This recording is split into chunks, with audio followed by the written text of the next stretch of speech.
PJ Gubernur Sumatera Selatan Agus Fatoni menegaskan seluruh aparatur sipil negara harus netral dalam pemilu 2024. Bahkan seluruh ASN dilarang memposting foto calon anggota legislatif maupun capres di media sosial. Menurut Agus Fatoni, ASN itu harus netral karena ASN ini milik semua.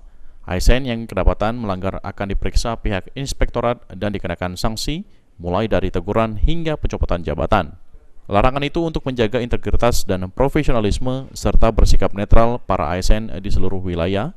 Inspektorat akan memeriksa untuk bisa memastikan benar tidak berita yang ada atau netral atau tidak ASN itu.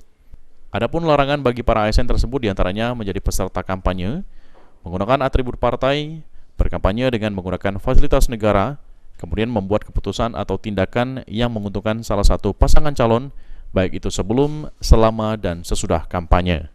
Dalam pilkada dan pemilu. Tetapi ASN itu boleh memilih. Nah, itu nanti boleh memilih secara pribadi, tetapi dalam politik praktis harus netral. Tidak berpihak ke golongan tertentu, orang tertentu, atau partai politik tertentu. Dan itu menjadi kewajiban kami untuk mengawasi ASN yang ada di pemerintah Provinsi Sumatera Selatan.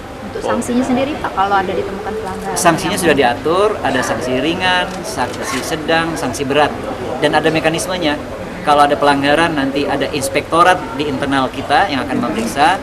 Kalau di luarnya ada Bawaslu. Termasuk berfoto dengan menggunakan jari, Pak? Ya itu nggak boleh. Aji Delia, PAL TV.